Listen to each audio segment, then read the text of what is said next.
Robert T Kiyosaki ਦੀ ਪੁਸਤਕ rich dad poor dad ਦਾ ਪੈਸਿਆਂ ਦੀ ਸਮਝ ਕਿਉਂ ਸਿਖਾਈ ਜਾਣੀ ਚਾਹੀਦੀ ਹੈ, ਲੇਖ ਦਾ ਤੀਸਰਾ ਤੇ ਅੰਤਿਮ ਭਾਗ। ਮੇਰੇ ਪੜ੍ਹੇ ਲਿਖੇ ਡੈਡੀ ਨੇ ਕਦੇ ਮੇਰੇ ਉੱਤੇ ਚੰਗੇ ਨੰਬਰ ਲਿਆਉਣ ਲਈ ਦਬਾਅ ਨਹੀਂ ਪਾਇਆ। ਮੈਨੂੰ ਇਸ ਗੱਲ 'ਤੇ ਹੈਰਾਨੀ ਹੁੰਦੀ ਸੀ ਕਿ ਉਹਨਾਂ ਨੇ ਇਸ ਤਰ੍ਹਾਂ ਕਿਉਂ ਨਹੀਂ ਕੀਤਾ, ਪਰ ਸਾਡੇ 'ਚ ਪੈਸਿਆਂ ਨੂੰ ਲੈ ਕੇ ਅਕਸਰ ਬਹਿਸ ਹੋਣ ਲੱਗ ਪੈਂਦੀ ਸੀ। ਜਦੋਂ ਮੈਂ 16 ਸਾਲ ਦਾ ਹੋਇਆ ਤਾਂ ਮੇਰੀ ਪੈਸੇ ਦੀ ਬੁਨਿਆਦ ਮੇਰੇ ਮੰਮੀ ਡੈਡੀ ਤੋਂ ਚੰਗੀ ਹੋ ਚੁੱਕੀ ਸੀ। ਮੈਂ ਹਿਸਾਬ ਕਿਤਾਬ ਰੱਖ ਸਕਦਾ ਸੀ।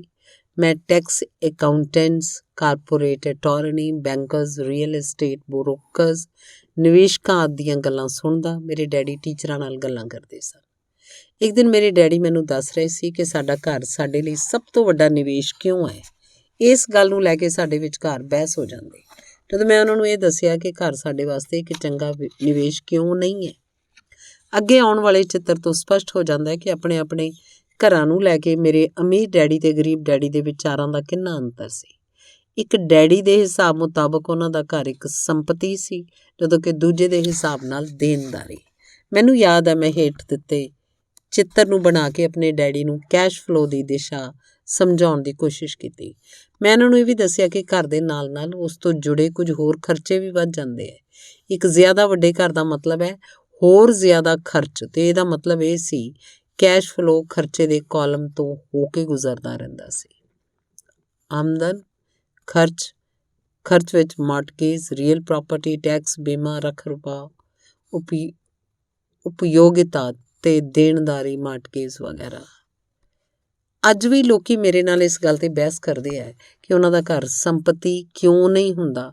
ਮੈਂ ਜਾਣਦਾ ਬਹੁਤੇ ਲੋਕ ਆਪਣਾ ਘਰ ਉਹਨਾਂ ਦਾ ਸਭ ਤੋਂ ਵੱਡਾ ਸੁਪਨਾ ਹੁੰਦਾ ਹੈ, ਇਸ ਲਈ ਉਹ ਇਹਨੂੰ ਬਹੁਤ ਵੱਡਾ ਨਿਵੇਸ਼ ਮੰਨਦੇ ਹੈ। ਆਪਣੇ ਘਰ ਦਾ ਮਾਲਕ ਹੋਣ ਤੋਂ ਜ਼ਿਆਦਾ ਚੰਗਾ ਕੁਝ ਵੀ ਨਹੀਂ ਹੈ।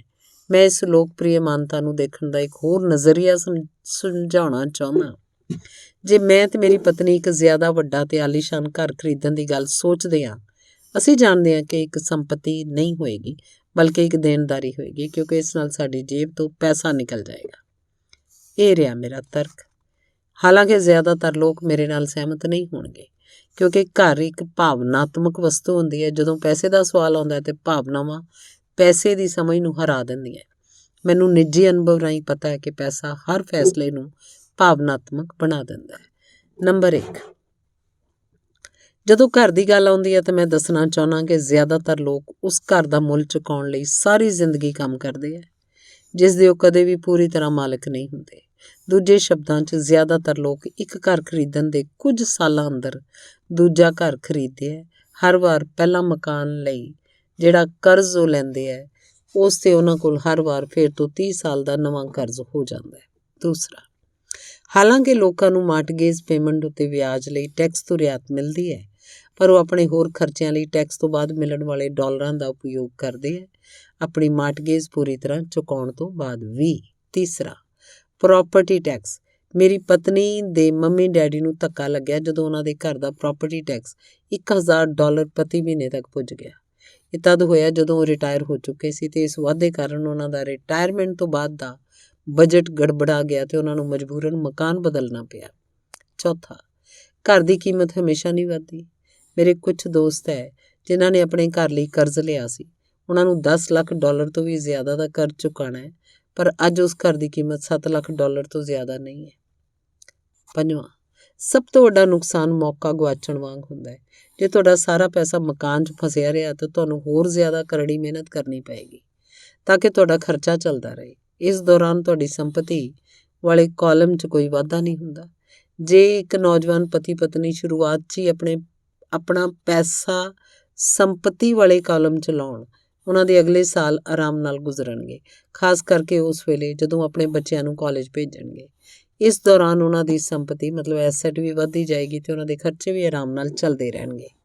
ਆਮ ਕਰਕੇ ਇਸ ਤਰ੍ਹਾਂ ਹੁੰਦਾ ਹੈ ਕਿ ਤੁਹਾਡਾ ਘਰ ਤੁਹਾਡੇ ਵੱਧਦੇ ਹੋਏ ਖਰਚਿਆਂ ਦੇ ਭੁਗਤਾਨ ਲਈ ਹੋਮ ਇਕੁਇਟੀ ਲੋਨ ਦਾ ਜ਼ਰੀਆ ਬਣ ਜਾਂਦਾ ਹੈ। ਸੰਖੇਪ ਵਿੱਚ, ਆਪਣਾ ਘਰ ਖਰੀਦਣ ਦਾ ਫੈਸਲਾ ਬੜਾ ਖਰਚੀਲਾ ਪੈਂਦਾ ਹੈ। ਇਹਦੀ ਬਜਾਏ ਬਿਹਤਰ ਹੋਏਗਾ ਕਿ ਛੇਤੀ ਇਨਵੈਸਟਮੈਂਟ ਪੋਰਟਫੋਲੀਓ ਬਣਾ ਲਿਆ ਜਾਏ। ਕਿਸੇ ਇਨਸਾਨ ਉੱਤੇ ਇਹਦਾ ਅਸਰ ਘੱਟੋ ਘੱਟ 3 ਪ੍ਰਕਾਰ ਨਾਲ ਪੈਂਦਾ ਹੈ। ਪਹਿਲਾ, ਸਮੇਂ ਦੀ ਬਰਬਾਦੀ, ਕਿਉਂਕਿ ਇਸ ਦੌਰਾਨ ਦੂਜੀ ਸੰਪਤੀਆਂ ਦਾ ਮੁੱਲ ਵੱਧ ਗਿਆ ਹੁੰਦਾ ਹੈ। ਦੂਸਰਾ, ਵਾਧੂ ਪੂੰਜੀ ਦੀ ਬਰਬਾਦੀ, ਜਿਹਨੂੰ ਦੁਬਾਰਾ ਨਿਵੇਸ਼ ਕੀਤਾ ਜਾ ਸਕਦਾ ਸੀ, ਜਦਕਿ ਘਰ ਖਰੀਦਣ ਤੋਂ ਬਾਅਦ ਤੁਹਾਨੂੰ ਘਰ ਨਾਲ ਜੁੜੇ ਬਹੁਤੇ ਖਰਚੇ ਚੁੱਕਣੇ ਪੈਂਦੇ ਹੈ। ਤੀਸਰਾ, ਸਿੱਖਿਆ ਦੀ ਬਰਬਾਦੀ। ਆਮ ਕਰਕੇ ਇਸ ਤਰ੍ਹਾਂ ਹੁੰਦਾ ਹੈ ਕਿ ਲੋਕ ਇਹ ਮੰਨਦੇ ਆ ਕਿ ਉਹਨਾਂ ਦੇ ਸੰਪਤੀ ਵਾਲੇ ਕਾਲਮ 'ਚ ਉਹਨਾਂ ਦਾ ਘਰ ਬੱਚਤ ਤੇ ਰਿਟਾਇਰਮੈਂਟ ਪਲਾਨ ਆਉਂਦੇ ਹੈ, ਕਿਉਂਕਿ ਉਹਨਾਂ ਦੇ ਕੋਲ ਨਿਵੇਸ਼ ਕਰਨ ਲਈ ਪੈਸਾ ਨਹੀਂ ਹੁੰਦਾ, ਇਸ ਲਈ ਉਹ ਬਿਲਕੁਲ ਨਿਵੇਸ਼ ਨਹੀਂ ਕਰਦੇ। ਇਸ ਕਾਰਨ ਉਹਨਾਂ ਨੂੰ ਨਿਵੇਸ਼ ਦਾ ਅਨੁਭਵ ਕਦੇ ਨਹੀਂ ਮਿਲ ਪਾਉਂਦਾ। ਜ਼ਿਆਦਾਤਰ ਲੋਕ ਕਦੇ ਇੱਕ ਸਿਆਣੇ ਨਿਵੇਸ਼ਕ ਨਹੀਂ ਬਣ ਪਾਉਂਦੇ। ਸਭ ਤੋਂ ਵਧੀਆ ਨਿਵੇਸ਼ ਆਮ ਤੌਰ 'ਤੇ ਸਭ ਤੋਂ ਪਹਿਲੇ ਸਿਆਣੇ ਨਿਵੇਸ਼ਕਾਂ ਨੂੰ ਵੇਚੇ ਜਾਂਦੇ ਆ, ਜਿਹੜੇ ਬਾਅਦ 'ਚ ਉਹਨਾਂ ਨੂੰ ਸੁਰੱਖਿਅਤ ਖੇਡਣ ਵਾਲੇ ਲੋਕਾਂ ਨੂੰ ਵੇਚਦੇ ਆ। ਮੇਰੇ ਪੜ੍ਹੇ ਲਿਖੇ ਡੈਡੀ ਦਾ ਫਾਈਨੈਂਸ਼ੀਅਲ ਸਟੇਟਮੈਂਟ ਚੂਹਾ ਦੌੜ 'ਚ ਫਸੇ ਬੰਦੇ ਦੀ ਸਭ ਤੋਂ ਚੰਗੀ ਮਿਸਾਲ ਹੈ। ਉਹਨਾਂ ਦੇ ਖਰਚੇ ਹਮੇਸ਼ਾ ਉਹਨਾਂ ਦੀ ਆਮਦਨੀ ਤੋਂ ਜ਼ਿਆਦਾ ਹੁੰਦੇ ਸੀ, ਇਸ ਲਈ ਉਹਨਾਂ ਨੂੰ ਸੰਪਤੀ 'ਚ ਨਿਵੇਸ਼ ਕਰਨ ਦਾ ਮੌਕਾ ਹੀ ਨਹੀਂ ਸੀ ਮਿਲਦਾ। ਇਹਦਾ ਨਤੀਜਾ ਇਹ ਹੁੰਦਾ ਸੀ ਕਿ ਉਹਨਾਂ ਦੀ ਦੇਣਦਾਰੀ, ਜਿਵੇਂ ਮੌਰਟਗੇਜ ਤੇ ਕ੍ਰੈਡਿਟ ਕਾਰਡ ਦੇ ਕਰਜ਼, ਉਹਨਾਂ ਦੀ ਸੰਪਤੀ ਤੋਂ ਕਿਤੇ ਜ਼ਿਆਦਾ ਹੁੰਦੇ ਸੀ। ਅਗਲਾ ਚਿੱਤਰ 1000 ਸ਼ਬਦਾਂ ਵਾਂਗ ਇੱਕ ਕਹਾਣੀ ਦੱਸਦਾ ਹੈ। ਪੜ੍ਹੇ ਲਿਖੇ ਡੈਡੀ ਦਾ ਫਾਈਨੈਂਸ਼ੀਅਲ ਸਟੇਟਮੈਂਟ, ਆਮਦਨ, ਖਰਚ, ਸੰਪਤੀ, ਦੇਣਦਾਰੀ, ਸੰਪਤੀ ਜ਼ਰਾ ਕੁ ਹੈ। ਦੂਜੇ ਪਾਸੇ ਮੇਰੇ ਅਮੀਰ ਡੈਡੀ ਦਾ ਫਾਈਨੈਂਸ਼ੀਅਲ ਸਟੇਟਮੈਂਟ ਇਹ ਦਿਖਾਉਂਦਾ ਹੈ ਕਿ ਉਹ ਜੀ ਜਾਨ ਲਗਾ ਕੇ ਨਿਵੇਸ਼ ਕਰ ਰਹੇ ਸੀ ਤੇ ਉਹਨਾਂ ਨੂੰ ਆਪਣੀ ਦੇਣਦਾਰੀਆਂ ਨੂੰ ਘੱਟ ਤੋਂ ਘੱਟ ਰੱਖਣਾ ਸੀ। ਉਹਨਾਂ ਦਾ ਆਮਦਨ, ਖਰਚ, ਸੰਪਤੀ ਬਹੁਤ ਜ਼ਿਆਦਾ ਹੈ ਤੇ ਦੇਣਦਾਰੀ ਬਹੁਤ ਘੱਟ। ਮੇਰੇ ਅਮੀਰ ਡੈਡੀ ਦੇ ਫਾਈਨੈਂਸ਼ੀਅਲ ਸਟੇਟਮੈਂਟਸ ਤੋਂ ਇਹ ਵੀ ਪਤਾ ਚੱਲਦਾ ਹੈ ਕਿ ਅਮੀਰ ਲੋਕ ਹੋਰ ਜ਼ਿਆਦਾ ਅਮੀਰ ਕਿਉਂ ਬਣਦੇ ਹੈ। ਸੰਪਤੀ ਵਾਲੇ ਕਾਲਮ ਤੋਂ ਇੰਨੀ ਜ਼ਿਆਦਾ ਆਮਦਨੀ ਹੁੰਦੀ ਹੈ ਕਿ ਖਰਚ ਆਰਾਮ ਨਾਲ ਚੱਲ ਜਾਂਦਾ ਹੈ ਤੇ ਕੁਝ ਪੈਸਾ ਬਚ ਵੀ ਜਾਂਦਾ ਹੈ। ਇਸ ਬਚੇ ਪੈਸਿਆਂ ਨੂੰ ਇੱਕ ਵਾਰੀ ਫੇਰ ਤੋਂ ਸੰਪਤੀ ਵਾਲੇ ਕਾਲਮ 'ਚ ਦੁਬਾਰਾ ਨਿਵੇਸ਼ ਕਰ ਦਿੱਤਾ ਜਾਂਦਾ ਹੈ। ਸੰਪਤੀ ਵਾਲਾ ਕਾਲਮ ਵੱਧਦਾ ਰਹਿੰਦਾ, ਇਸ ਨਾਲ ਹੋਣ ਵਾਲੀ ਆਮਦਨੀ ਵੀ। ਨਤੀਜਾ ਇਹ ਹੁੰਦਾ ਹੈ ਕਿ ਅਮੀਰ ਲੋਕ ਹੋਰ ਜ਼ਿਆਦਾ ਅਮੀਰ ਹੋ ਜਾਂਦੇ ਆ। ਅਮੀਰ ਲੋਕ ਹੋਰ ਜ਼ਿਆਦਾ ਅਮੀਰ ਕਿਉਂ ਹੁੰਦੇ ਆ? ਮਿਡਲ ਕਲਾਸ ਲੋਕ ਹਮੇਸ਼ਾ ਪੈਸਿਆਂ ਦੀ ਤੰਗੀ ਨਾਲ ਜੂਝਦੇ ਆ। ਉਹਨਾਂ ਦੀ ਮੂਲ ਆਮਦਨੀ ਤਨਖਾਹ ਕਾਰਨ ਹੁੰਦੀ ਹੈ। ਜਿਵੇਂ ਜਿਵੇਂ ਉਹਨਾਂ ਦੀ ਤਨਖਾਹ ਵੱਧਦੀ ਹੈ, ਉਹਨਾਂ ਦੇ ਟੈਕਸ ਵੀ ਵੱਧਦੇ ਜਾਂਦੇ ਆ। ਇਹਦੇ ਨਾਲ ਹੀ ਆਮਦਨੀ ਵਧਣ 'ਤੇ ਉਹਨਾਂ ਦੇ ਖਰਚੇ ਵੱਧ ਜਾਂਦੇ ਆ। ਇਸ ਲਈ ਉਹਨਾਂ ਨੂੰ ਚੂਹਾ ਦੌੜ ਕਿਹਾ ਗਿਆ। ਇਹ ਲੋਕ ਮੰਨਦੇ ਆ ਕਿ ਉਹਨਾਂ ਦਾ ਘਰ ਉਹਨਾਂ ਦੀ ਮੂਲ ਸੰਪਤੀ ਹੈ, ਇਸ ਲਈ ਆਮਦਨੀ ਦਿਲਾਉਣ ਵਾਲੀ ਸੰਪਤੀ ਵਿੱਚ ਨਿਵੇਸ਼ ਨਹੀਂ ਕਰਦੇ। ਮਿਡਲ ਕਲਾਸ ਨੂੰ ਪੈਸਿਆਂ ਦੀ ਤੰਗੀ ਕਿਉਂ ਹੁੰਦੀ ਹੈ? ਅੱਜ ਦੀ ਕਰਜ਼ਦਾਰ ਸੁਸਾਇਟੀ ਦੋ ਗੱਲਾਂ ਮੰਨਦੀ ਹੈ। ਪਹਿਲੀ ਤਾਂ ਇਹ ਕਿ ਆਪਣਾ ਘਰ ਇੱਕ ਨਿਵੇਸ਼ ਹੁੰਦਾ ਹੈ, ਤੇ ਦੂਜੀ ਇਹ ਕਿ ਤਨਖਾਹ ਵਧਣ 'ਤੇ ਖਰਚ ਵੀ ਵਧਣਾ ਚਾਹੀਦਾ ਹੈ, ਜਾਂ ਇੱਕ ਜ਼ਿਆਦਾ ਵੱਡਾ ਘਰ ਖਰੀਦ ਲੈਣਾ ਚਾਹੀਦਾ ਹੈ। ਵੱਧੇ ਹੋਏ ਖਰਚ ਦੇ ਕਾਰਨ ਪਰਿਵਾਰ ਜ਼ਿਆਦਾ ਕਰਜ਼ 'ਚ ਫਸ ਜਾਂਦਾ ਹੈ ਤੇ ਉਹਨਾਂ ਨੂੰ ਪੈਸਿਆਂ ਦੀ ਹੋਰ ਜ਼ਿਆਦਾ ਤੰਗੀ ਦਾ ਸਾਹਮਣਾ ਕਰਨਾ ਪੈਂਦਾ ਹੈ। ਹਾਲਾਂਕਿ ਉਹ ਆਪਣੀ ਨੌਕਰੀਆਂ 'ਚ ਲਗਾਤਾਰ ਤਰੱਕੀ ਕਰ ਰਹੇ ਹੈ, ਉਹਨਾਂ ਦੀਆਂ ਤਨਖਾਹਾਂ ਵੀ ਲਗਾਤਾਰ ਵੱਧਦੀਆਂ ਜਾ ਰਹੀਆਂ। ਇਹਨੂੰ ਹਾਈ ਰਿਸਕ ਲਿਵਿੰਗ ਜਾਂ ਬੜੀ ਖਤਰਿਆਂ ਭਰੀ ਜੀਵਨ ਸ਼ੈਲੀ ਕਿਹਾ ਜਾਂਦਾ ਹੈ। ਇਹਦਾ ਕਾਰਨ ਇਹ ਹੈ ਕਿ ਇਹੋ ਜਿਹੇ ਲੋਕਾਂ ਨੂੰ ਪੈਸੇ ਦੀ ਸਮਝ ਨਹੀਂ ਹੁੰਦੀ। 1990 ਦੇ ਦਹਾਕੇ ਅੰਦਰ ਨੌਕਰੀਆਂ 'ਚ ਭਾਰੀ ਕਟੌਤੀ ਨਾਲ ਇਹ ਗੱਲ ਪਤਾ ਲੱਗੀ ਕਿ ਮਿਡਲ ਕਲਾਸ ਪੈਸਿਆਂ ਦੇ ਮਾਮਲੇ 'ਚ ਕਿੰਨਾ ਅਸੁਰੱਖਿਅਤ ਹੈ। ਅਚਨਚੇਤ ਕੰਪਨੀ ਪੈਨਸ਼ਨ ਪਲਾਨ ਦੀ ਜਗ੍ਹਾ ਉੱਤੇ 401k ਪਲਾਨ ਆ ਗਿਆ। ਸੋਸ਼ਲ ਸਿਕਿਉਰਿਟੀ ਨਿਸ਼ਚਿਤ ਤੌਰ 'ਤੇ ਸੰਕਟ 'ਚ ਹੈ। ਇਹਨੂੰ ਰਿਟਾਇਰਮੈਂਟ ਦਾ ਸਹਾਰਾ ਨਹੀਂ ਬਣਾਇਆ ਜਾ ਸਕਦਾ। ਮਿਡਲ ਕਲਾਸ ਵਿੱਚ ਘਬਰਾਹਟ ਦਾ ਮਾਹੌਲ ਪੈਦਾ ਹੋ ਗਿਆ। ਅੱਜ ਇੱਕ ਚੰਗੀ ਗੱਲ ਇਹ ਹੈ ਕਿ ਜ਼ਿਆਦਾਤਰ ਲੋਕ ਇਹ ਗੱਲਾਂ ਸਮਝਦੇ ਹੈ, ਇਸੇ ਲਈ ਉਹਨਾਂ ਨੇ ਮਿਊਚੁਅਲ ਫੰਡ ਖਰੀਦਣਾ ਸ਼ੁਰੂ ਕਰ ਦਿੱਤਾ ਹੈ। ਨਿਵੇਸ਼ 'ਚ ਹੋਏ ਵਾਧੇ ਕਾਰਨ ਹੀ ਅਸੀਂ ਸਟਾਕ ਮਾਰਕੀਟ 'ਚ ਇੰਨੀ ਤੇਜ਼ੀ ਦੇਖੀ ਹੈ। ਅੱਜ ਮਿਡਲ ਕਲਾਸ ਦੀ ਵੱਧਦੀ ਮੰਗ ਨੂੰ ਪੂਰਾ ਕਰਨ ਲਈ ਨਵੇਂ ਮਿਊਚੁਅਲ ਫੰਡ ਬਣਦੇ ਜਾ ਰਹੇ ਹੈ। ਮਿਊਚੁਅਲ ਫੰਡ ਇਸ ਲਈ ਹਰਮਨ ਪਿਆਰੇ ਹੈ ਕਿਉਂਕਿ ਉਹ ਸੁਰੱਖਿਆ ਦੇ ਪ੍ਰਤੀਕ ਹੈ। ਔਸਤ ਮਿਊਚੁਅਲ ਫੰਡ ਖਰੀਦਣ ਵਾਲੇ ਆਦਮੀ ਨੌਕਰੀ 'ਚ, ਟੈਕਸ ਤੇ ਮਾਰਟਗੇਜ ਚੁਕਾਉਣ 'ਚ, ਆਪਣੇ ਬੱਚਿਆਂ ਦੀ ਕਾਲਜ ਦੀ ਫੀਸ ਲਈ ਪੈਸੇ ਬਚਾਉਣ 'ਚ ਤੇ ਆਪਣੇ ਕ੍ਰੈਡਿਟ ਕਾਰਡ ਦਾ ਹਿਸਾਬ ਸਾਫ਼ ਕਰਨ 'ਚ ਬਹੁਤ ਜ਼ਿਆਦਾ ਵਿਅਸਤ ਹੈ। ਉਹਨਾਂ ਦੇ ਕੋਲ ਇੰਨਾ ਸਮਾਂ ਨਹੀਂ ਹੈ ਕਿ ਉਹ ਨਿਵੇਸ਼ ਕਰਨ ਦੀ ਕਲਾ ਸਿੱਖ ਸਕਣ, ਇਸ ਲਈ ਉਹ ਮਿਊਚੁਅਲ ਫੰਡ ਦੇ ਮੈਨੇਜਰ ਦੀ ਕਾਬਲੀਅਤ 'ਤੇ ਭਰੋਸਾ ਕਰਦੇ ਹੈ। ਨਾਲ ਹੀ ਕਿਉਂਕਿ ਮਿਊਚੁਅਲ ਫੰਡ ਲਈ ਕਈ ਤਰ੍ਹਾਂ ਦੇ ਨਿਵੇਸ਼ ਕਰਦਾ ਹੈ, ਇਸ ਲਈ ਉਹਨਾਂ ਨੂੰ ਇਸ ਤਰ੍ਹਾਂ ਲੱਗਦਾ ਹੈ ਕਿ ਉਹਨਾਂ ਦਾ ਪੈਸਾ ਜ਼ਿਆਦਾ ਸੁਰੱਖਿਅਤ ਹੈ, ਕਿਉਂਕਿ ਇਹ ਕਈ ਟੁਕੜਿਆਂ 'ਚ ਵੰਡਿਆ ਹੋਇਆ ਜਾਂ ਡਾਈਵਰਸੀਫਾਈਡ ਹੋ ਗਿਆ। ਪੜ੍ਹੇ ਲਿਖੇ ਮਿਡਲ ਕਲਾਸ ਦਾ ਇਹ ਸਮੂਹ ਮਿਊਚੁਅਲ ਫੰਡ ਬਰੋਕਰਾਂ ਤੇ ਫਾਈਨੈਂਸ਼ੀਅਲ ਪਲਾਨਰਾਂ ਦੇ ਡਾਈਵਰਸੀਫਾਈ ਸਿਧਾਂਤ ਨੂੰ ਠੀਕ ਮੰਨਦਾ ਹੈ। ਸੁਰੱਖਿਅਤ ਰਹੋ, ਖਤਰਿਆਂ ਤੋਂ ਬਚੋ। ਅਸਲ ਦੁਖਾਂਤ ਇਹ ਹੈ ਕਿ ਪੈਸਿਆਂ ਦੀ ਸਮਝ ਨਾ ਹੋਣ ਦੇ ਕਾਰਨ ਔਸਤ ਮਿਡਲ ਕਲਾਸ ਲੋਕ ਖਤਰਿਆਂ ਦਾ ਸਾਹਮਣਾ ਕਰਦੇ ਹੈ। ਉਹਨਾਂ ਦੇ ਸੁਰੱਖਿਅਤ ਖੇਡਣ ਦਾ ਅਸਲ ਕਾਰਨ ਇਹ ਹੁੰਦਾ ਹੈ ਉਹਨਾਂ ਦੇ ਕੋਲ ਪੈਸਿਆਂ ਦੀ ਤੰਗੀ ਹੁੰਦੀ ਹੈ, ਉਹਨਾਂ ਦੀ ਬੈਲੈਂਸ ਸ਼ੀਟ 'ਚ ਬੈਲੈਂਸ ਨਹੀਂ ਹੁੰਦਾ, ਉਹਨਾਂ ਦੀ ਸੰਪਤੀ ਵਾਲਾ ਕਾਲਮ ਖਾਲੀ ਰਹਿੰਦਾ ਹੈ ਜਿੱਥੋਂ ਆਮਦਨ ਆਉਂਦੀ ਹੈ, ਜਦਕਿ ਉਹਨਾਂ ਦੀ ਦੇਣਦਾਰੀ ਵਾਲਾ ਕਾਲਮ ਪੂਰਾ ਭਰਿਆ ਰਹਿੰਦਾ ਹੈ। ਆਮ ਤੌਰ 'ਤੇ ਉਹਨਾਂ ਦੀ ਆਮਦਨੀ ਦਾ ਇਕਲੌਤਾ ਸਾਧਨ ਉਹਨਾਂ ਦੀ ਤਨਖਾਹ ਹੁੰਦੀ ਹੈ। ਉਹਨਾਂ ਦਾ ਜੀਵਨ ਬਤੀਤ ਕਰਨਾ ਪੂਰੀ ਤਰ੍ਹਾਂ ਨਾਲ ਉਹਨਾਂ ਦੇ ਬੌਸ 'ਤੇ ਨਿਰਭਰ ਹੁੰਦਾ ਹੈ, ਅਤੇ ਜਦੋਂ ਸੱਚਮੁੱਚ ਜ਼ਿੰਦਗੀ 'ਚ ਇੱਕ ਵਾਰ ਆਉਣ ਵਾਲਾ ਅਵਸਰ ਆਉਂਦਾ ਹੈ, ਇਹ ਲੋਕ ਉਸ ਅਵਸਰ ਦਾ ਫਾਇਦਾ ਨਹੀਂ ਚੁਕਾ ਪਾਉਂਦੇ। ਇਸ ਲਈ ਆਮ ਤੌਰ 'ਤੇ ਸੁਰੱਖਿਅਤ ਖੇਡ ਖੇਡਦੇ ਆ, ਕਿਉਂਕਿ ਉਹ ਇੰਨੀ ਕਰੜੀ ਮਿਹਨਤ ਕਰਦੇ ਆ, ਸਭ ਤੋਂ ਜ਼ਿਆਦਾ ਟੈਕਸ ਚੁਕਾਉਂਦੇ ਆ ਅਤੇ ਕਰਜ਼ ਦੇ ਬੋਝ 'ਚ ਦੱਬੇ ਰਹਿੰਦੇ ਆ। ਜਿਵੇਂ ਕਿ ਮੈਂ ਇਸ ਖੰਡ ਦੇ ਆਰੰਭ 'ਚ ਕਿਹਾ ਸੀ, ਸਭ ਤੋਂ ਮਹੱਤਵਪੂਰਨ ਅਸੂਲ ਇਹ ਹੈ ਕਿ ਸੰਪਤੀ ਮਤਲਬ ਐਸੈਟ ਤੇ ਦੇਣਦਾਰੀ ਵਿਚਕਾਰਲੇ ਫਰਕ ਨੂੰ ਪਛਾਣਿਆ ਜਾਏ। ਇੱਕ ਵਾਰ ਤੁਸੀਂ ਇਹਨਾਂ 'ਚ ਫਰਕ ਨੂੰ ਸਮਝ ਲਓ, ਇਹ ਤੋਂ ਬਾਅਦ ਤੁਸੀਂ ਆਮਦਨੀ ਦੇਣ ਵਾਲੀ ਸੰਪਤੀ ਖਰੀਦਣ ਦੀ ਲਗਾਤਾਰ ਕੋਸ਼ਿਸ਼ ਕਰਦੇ ਰਹੋ। ਇਹ ਅਮੀਰ ਬਣਨ ਦੀ ਰਾਹ 'ਤੇ ਚੱਲਣ ਦਾ ਸਭ ਤੋਂ ਵਧੀਆ ਢੰਗ ਹੈ। ਇਹਨੂੰ ਕਰਦੇ ਰਹੋ, ਤੁਹਾਡੀ ਸੰਪਤੀ ਵਾਲਾ ਕਾਲਮ ਵੱਧਦਾ ਰਹੇਗਾ। ਆਪਣੀ ਦੇਣਦਾਰੀ ਤੇ ਖਰਚਿਆਂ ਨੂੰ ਘੱਟ ਕਰਦੇ ਰਹਿਣ ਦੀ ਕੋਸ਼ਿਸ਼ ਵੀ ਕਰਦੇ ਰਹੋ। ਇਸ ਨਾਲ ਪੈਸਾ ਤੁਹਾਡੀ ਸੰਪਤੀ ਵਾਲੇ ਕਾਲਮ 'ਚ ਆਉਂਦਾ ਰਹੇਗਾ। ਛੇਤੀ ਤੁਹਾਡਾ ਸੰਪਤੀ ਵਾਲਾ ਕਾਲਮ ਇੰਨਾ ਮਜ਼ਬੂਤ ਹੋ ਜਾਏਗਾ ਕਿ ਤੁਸੀਂ ਹੋਰ ਜ਼ਿਆਦਾ ਖਤਰਿਆਂ ਵਾਲੇ ਨਿਵੇਸ਼ ਕਰ ਸਕੋਗੇ। ਇਹੋ ਜਿਹੇ ਨਿਵੇਸ਼ ਜਿਨ੍ਹਾਂ 'ਚ 100% ਤੋਂ ਅਨੰਤ ਤੱਕ ਦਾ ਫਾਇਦਾ ਹੋ ਸਕਦਾ ਹੈ। ਇਹੋ ਜਿਹੇ ਨਿਵੇਸ਼ ਜਿਨ੍ਹਾਂ 'ਚ $5000 ਦੀ ਰਕਮ ਛੇਤੀ $10 ਲੱਖ ਜਾਂ ਇਸ ਤੋਂ ਵੀ ਜ਼ਿਆਦਾ ਹੋ ਜਾਂਦੀ ਹੈ। ਇਹੋ ਜਿਹੇ ਨਿਵੇਸ਼ ਜਿਨ੍ਹਾਂ ਨੂੰ ਮਿਡਲ ਕਲਾਸ ਬਹੁਤ ਖਤਰਿਆਂ ਵਾਲਾ ਮੰਨਦਾ ਹੈ। ਨਿਵੇਸ਼ ਖਤਰਿਆਂ ਨਾਲ ਭਰਿਆ ਨਹੀਂ ਹੈ, ਇਹ ਉਸ ਵਿਅਕਤੀ ਦੀ ਪੈਸਿਆਂ ਦੀ ਨਾਮਸਮਝੀ ਹੈ। ਵਿੱਤੀ ਨਿਰੱਖਰਤਾ ਜਿਹੜੀ ਉਹਨੂੰ ਬਹੁਤ ਜੋਖਮ ਭਰਿਆ ਬਣਾ ਦਿੰਦੀ ਹੈ। ਜੇ ਤੁਸੀਂ ਉਹੀ ਕਰਦੇ ਹੋ ਜਿਹੜਾ ਸਾਰੇ ਲੋਕ ਕਰਦੇ ਹੈ ਤਾਂ ਤੁਹਾਨੂੰ ਇਹ ਚਿੱਤਰ ਮਿਲੇਗਾ। ਆਮਦਨ ਕੀ ਹੈ? ਮਾਲਕ ਦੇ ਲਈ ਕੰਮ। ਖਰਚ ਕਿਹੜਾ ਹੈ? ਸਰਕਾਰ ਦੇ ਲਈ ਕੰਮ। ਸੰਪਤੀ ਦੇਣਦਾਰੀ ਬਿਲਕੁਲ ਬਰਾਬਰ ਹੈ, ਬੈਂਕ ਦੇ ਵਾਸਤੇ ਕੰਮ। ਇੱਕ ਵਰਕਰ ਹੋਣ ਦੇ ਨਾਤੇ ਜੋ ਘਰ ਦਾ ਮਾਲਕ ਵੀ ਹੈ, ਤੁਹਾਡੀ ਨੌਕਰੀ ਦਾ ਪੈਟਰਨ ਆਮ ਕਰਕੇ ਇਹ ਹੁੰਦਾ ਹੈ। ਪਹਿਲਾ, ਤੁਸੀਂ ਕਿਸ ਲਈ ਕੰਮ ਕਰਦੇ ਹੋ? ਤਨਖਾਹ 'ਤੇ ਕੰਮ ਕਰਨ ਵਾਲੇ ਜ਼ਿਆਦਾਤਰ ਲੋਕ ਮਾਲਕ ਨੂੰ ਜਾਂ ਸ਼ੇਅਰ ਹੋਲਡਰਾਂ ਨੂੰ ਜ਼ਿਆਦਾ ਅਮੀਰ ਬਣਾ ਰਹੇ ਹੈ। ਤੁਹਾਡੀਆਂ ਕੋਸ਼ਿਸ਼ਾਂ, ਮਿਹਨਤ ਅਤੇ ਸਫਲਤਾ ਤੋਂ ਦਰਅਸਲ ਤੁਹਾਡਾ ਮਾਲਕ ਸਫਲ ਹੁੰਦਾ ਹੈ, ਉਹਦੀ ਰਿਟਾਇਰਮੈਂਟ 'ਚ ਸਹਾਇਤਾ ਮਿਲਦੀ ਹੈ। ਦੂਸਰਾ, ਤੁਸੀਂ ਸਰਕਾਰ ਲਈ ਕੰਮ ਕਰਦੇ ਹੋ। ਤੁਸੀਂ ਇਹਨੂੰ ਦੇਖ ਸਕੋ, ਇਸ ਤੋਂ ਪਹਿਲਾਂ ਹੀ ਸਰਕਾਰ ਤੁਹਾਡੀ ਤਨਖਾਹ 'ਚੋਂ ਆਪਣਾ ਹਿੱਸਾ ਲੈ ਲੈਂਦੀ ਹੈ। ਜ਼ਿਆਦਾ ਕਰੜੀ ਮਿਹਨਤ ਕਰਕੇ ਤੁਸੀਂ ਸਰਕਾਰ ਨੂੰ ਦੇਣ ਵਾਲੇ ਟੈਕਸ 'ਚ ਵਾਧਾ ਕਰਦੇ ਹੋ। ਜ਼ਿਆਦਾਤਰ ਲੋਕ ਜਨਵਰੀ ਤੋਂ ਮਈ ਤੱਕ ਸਿਰਫ ਸਰਕਾਰ ਲਈ ਕੰਮ ਕਰਦੇ ਆ। ਤੀਸਰਾ, ਤੁਸੀਂ ਬੈਂਕ ਲਈ ਕੰਮ ਕਰਦੇ ਹੋ। ਟੈਕਸ ਚੁਕਾਉਣ ਤੋਂ ਬਾਅਦ ਤੁਹਾਡਾ ਸਭ ਤੋਂ ਵੱਡਾ ਖਰਚਾ ਆਮ ਤੌਰ 'ਤੇ ਆਪਣਾ ਮਾਰਟਗੇਜ ਤੇ ਕ੍ਰੈਡਿਟ ਕਾਰਡ ਦਾ ਕਰਜ਼ਾ ਚੁਕਾਉਣਾ ਹੁੰਦਾ ਹੈ।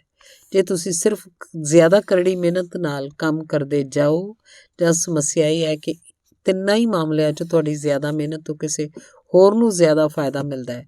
ਤੁਹਾਨੂੰ ਇਹ ਸਿੱਖਣਾ ਚਾਹੀਦਾ ਹੈ ਕਿ ਤੁਹਾਡੀ ਜ਼ਿਆਦਾ ਮਿਹਨਤ ਤੋਂ ਕਿਵੇਂ ਤੁਹਾਨੂੰ ਤੇ ਤੁਹਾਡੇ ਪਰਿਵਾਰ ਨੂੰ ਸਿੱਧਾ ਫਾਇਦਾ ਮਿਲ ਸਕਦਾ ਹੈ। ਜੇ ਤੁਸੀਂ ਇਹ ਫੈਸਲਾ ਕਰ ਵੀ ਲਓ ਕਿ ਤੁਸੀਂ ਆਪਣੇ ਕੰਮ ਨਾਲ ਕੰਮ ਰੱਖੋਗੇ, ਫਿਰ ਵੀ ਤੁਹਾਨੂੰ ਇਹ ਨਹੀਂ ਪਤਾ ਹੁੰਦਾ ਕਿ ਕਿਹੜੇ ਤੁਹਾਡੇ ਨਿਸ਼ਾਨਿਆਂ ਨੂੰ ਕਿਵੇਂ ਨਿਰਧਾਰਿਤ ਕੀਤਾ ਜਾਏ।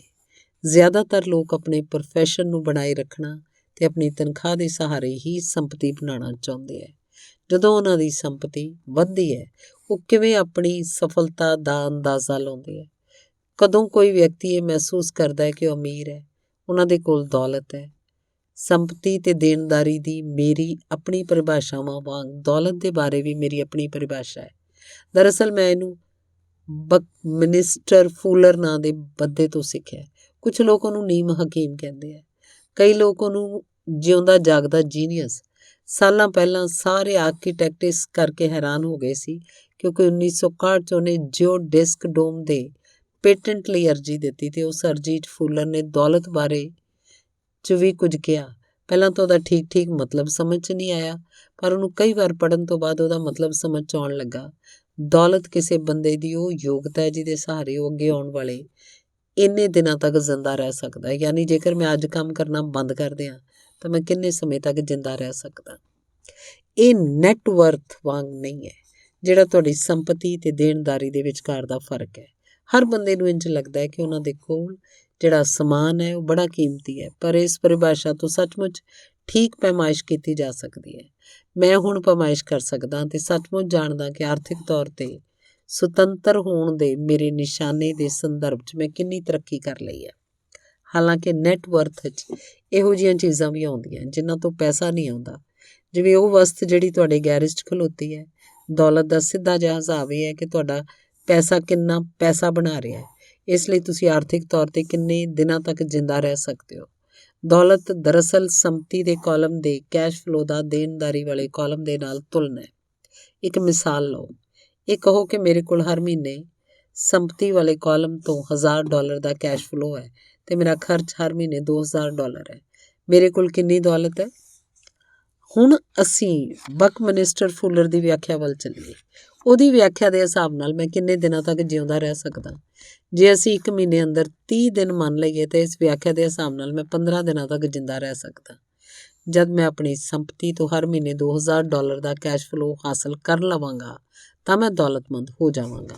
ਹਾਲਾਂਕਿ ਮੈਂ ਅਮੀਰ ਨਹੀਂ ਹਾਂ, ਪਰ ਮੈਂ ਦੌਲਤਮੰਦ ਜ਼ਰੂਰ ਹਾਂ। ਹਰ ਮਹੀਨੇ ਮੇਰੀ ਸੰਪਤੀ ਤੋਂ ਮੈਨੂੰ ਜਿਹੜੀ ਆਮਦਨ ਮਿਲਦੀ ਹੈ ਉਹ ਮੇਰੇ ਮਹੀਨੇ ਭਰ ਦੇ ਖਰਚੇ ਵਾਸਤੇ ਬਹੁਤ ਹੁੰਦੀ ਹੈ। ਜੇ ਮੈਂ ਆਪਣੇ ਖਰਚ ਨੂੰ ਵਧਾਉਣਾ ਚਾਹੁੰਦਾ ਤਾਂ ਮੈਨੂੰ ਇਸ ਤੋਂ ਪਹਿਲਾਂ ਆਪਣੀ ਸੰਪਤੀ ਤੋਂ ਆਉਣ ਵਾਲੇ ਕਾਲਮ ਕੈਸ਼ ਫਲੋ ਨੂੰ ਵਧਾਉਣਾ ਹੋਏਗਾ। ਇਹ ਧਿਆਨ ਰੱਖੋ, ਇਸ ਨੁਕਤੇ ਉੱਤੇ ਮੈਂ ਆਪਣੀ ਤਨਖਾਹ ਦੇ ਬਿਲਕੁਲ ਵੀ ਨਿਰਭਰ ਨਹੀਂ ਹਾਂ। ਮੈਂ ਸੰਪਤੀ ਵਾਲੇ ਕਾਲਮ ਨੂੰ ਭਰਨ 'ਚ ਜੀ ਤੋੜ ਕੋਸ਼ਿਸ਼ ਕੀਤੀ ਹੈ। ਮੈਂ ਇਸ 'ਚ ਸਫਲ ਵੀ ਹੋਇਆ, ਜਿਹਦੇ ਕਾਰਨ ਅੱਜ ਮੈਂ ਆਰਥਿਕ ਤੌਰ 'ਤੇ ਆਜ਼ਾਦ ਹੋ ਗਿਆ। ਜੇ ਮੈਂ ਅੱਜ ਆਪਣੀ ਨੌਕਰੀ ਛੱਡ ਵੀ ਦਿਆਂ ਤਾਂ ਵੀ ਮੇਰੀ ਸੰਪਤੀ ਤੋਂ ਇੰਨਾ ਕੈਸ਼ ਫਲੋ ਆਉਂਦਾ ਰਹੇਗਾ ਕਿ ਮੇਰਾ ਖਰਚ ਆਸਾਨੀ ਨਾਲ ਚੱਲਦਾ ਰਹੇ। ਮੇਰਾ ਅਗਲਾ ਨਿਸ਼ਾਨਾ ਇਹ ਹੋਏਗਾ ਕਿ ਮੇਰੀ ਸੰਪਤੀ ਤੋਂ ਆਉਣ ਵਾਲਾ ਜ਼ਿਆਦਾ ਕੈਸ਼ ਫਲੋ ਨੂੰ ਫਿਰ ਤੋਂ ਸੰਪਤੀ ਵਾਲੇ ਕਾਲਮ 'ਚ ਨਿਵੇਸ਼ ਨੂੰ ਜੋੜ ਦਿੱਤਾ ਜਾਏ। ਮੇਰੀ ਸੰਪਤੀ ਵਾਲੇ ਕਾਲਮ 'ਚ ਜਿੰਨਾ ਜ਼ਿਆਦਾ ਪੈਸਾ ਜਾਂਦਾ ਹੈ, ਮੇਰਾ ਸੰਪਤੀ ਵਾਲਾ ਕਾਲਮ ਓਨਾ ਹੀ ਵੱਧਦਾ ਜਾਂਦਾ ਹੈ। ਮੇਰੀ ਸੰਪਤੀ ਵਾਲਾ ਕਾਲਮ ਜਿੰਨਾ ਜ਼ਿਆਦਾ ਵੱਧਦਾ ਹੈ, ਉੱਥੋਂ ਓਨਾ ਹੀ ਜ਼ਿਆਦਾ ਕੈਸ਼ ਫਲੋ ਆਉਂਦਾ ਹੈ। ਜਦ ਤੱਕ ਮੈਂ ਆਪਣੇ ਖਰਚ ਨੂੰ ਆਉਣ ਵਾਲੇ ਕੈਸ਼ ਫਲੋ ਤੋਂ ਘੱਟ ਰੱਖਦਾ ਤਦ ਤੱਕ ਮੈਂ ਜਿੰਨਾ ਜ਼ਿਆਦਾ ਅਮੀਰ ਬਣਦਾ ਰਹਾਂਗਾ। ਧਿਆਨ ਦੇਣ ਵਾਲੀ ਗੱਲ ਹੈ ਕਿ ਮੇਰੀ ਆਮਦਨ ਸਰੀਰਕ ਮਿਹਨਤ ਨਾਲ ਨਹੀਂ ਬਲਕਿ ਦੂਜੇ ਜ਼ਰੀਆਂ ਤੋਂ ਆ ਰਹੀ ਹੈ। ਜਦੋਂ ਤੱਕ ਪੁਨਰ ਨਿਵੇਸ਼ ਰੀਇਨਵੈਸਟਮੈਂਟ ਦੀ ਇਹ ਪ੍ਰਕਿਰਿਆ ਚੱਲਦੀ ਰਹਿੰਦੀ ਹੈ, ਮੈਂ ਅਮੀਰ ਬਣਨ ਦੀ ਰਾਹ 'ਤੇ ਤੇਜ਼ੀ ਨਾਲ ਚੱਲਦਾ ਰਹਾਂਗਾ। ਅਮੀਰ ਦੀ ਅਸਲੀ ਵਿਆਖਿਆ ਦੇਖਣ ਵਾਲੇ ਦੀ ਨਜ਼ਰ 'ਚ ਹੁੰਦੀ ਹੈ। ਤੁਸੀਂ ਕਦੇ ਵਧੇਰੇ ਅਮੀਰ ਨਹੀਂ ਹੋ ਸਕਦੇ। ਇਸ ਸੌਖੇ ਸਬਕ ਨੂੰ ਯਾਦ ਰੱਖੋ। ਅਮੀਰ ਸੰਪਤੀ ਖਰੀਦਦੇ ਹੈ, ਗਰੀਬ ਕੇਵਲ ਖਰਚ ਕਰਦੇ ਹੈ। ਮਿਡਲ ਕਲਾਸ ਦੇਣਦਾਰੀਆਂ ਖਰੀਦਦਾ ਹੈ ਪਰ ਇਹ ਸੋਚਦਾ ਹੈ ਕਿ ਉਹ ਸੰਪਤੀ ਖਰੀਦ ਰਿਹਾ ਹੈ। ਤਾਂ ਕਿਵੇਂ ਮੈਂ ਆਪਣੇ ਕੰਮ ਨਾਲ ਕੰਮ ਰੱਖਾਂ? ਇਸ ਸਵਾਲ ਦਾ ਜਵਾਬ ਕੀ ਹੈ? ਮੈਕਡੋਨਾਲਡ ਦੇ ਮਾਲਕ ਦੀ ਗੱਲ ਸੁਣੋ ਅੱਗੋਂ। ਧੰਨਵਾਦ।